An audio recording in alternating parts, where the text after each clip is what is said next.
जय जवान जय किसान. व्हिडिओ बनवायचं कारण मित्रांनो, आपल्या मग मक्का आहे, पेरताना खत टाकणं किती गरजेचं आहे ते व्हिडिओच्या माध्यमातून दाखवण्याचा प्रयत्न करतो. मित्रांनो, तुम्ही पाहू शकता आपले कमीत कमी 4 ते 5 मक्काचे प्लॉट आहे. आणि हा मक्का पाहू शकता मित्रांनो तुम्ही, सरासरी आपला लावून 1 कट्टे झाली. फक्त लावताना आपण याला 20-13 खत टाकलं. आणि काही उरीत भाग आपण डेमोसाठी ठेवला होता की खत न टाकण्याचे परिणाम काय मित्रांनो, उगल्यानंतर एवढाली मक्का झाल्यावर खत टाकलं. त्याचा आपल्यासमोर डेमो आहे मित्रांनो, तुम्ही पाहू शकता. इकडे मक्काचा प्लॉट आहे. लागवड पूर्ण सारखी आहे.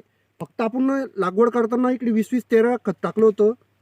आणि इकडे लावल्यानंतर उगवल्यानंतर 10 दिवसानं खत टाकलं मित्रांनो.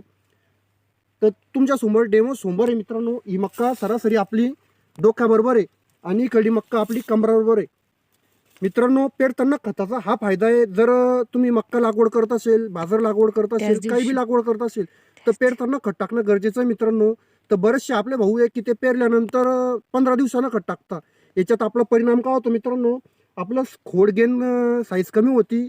कारण खोडाची साईजसुद्धा कमी होती. आणि आपल्यासमोर डेमो मित्रांनो तुम्ही पाहू शकता. पूर्ण हा प्लॉट आहे, अर्धा प्लॉट आहे. तर आपण खत टाकलं नाही तर त्याचे दुष्परिणाम आपल्याला दिसत आहे. आणि तुम्ही इकडे खत टाकेले तर याचे परिणाम दिसत आहे आपल्याला.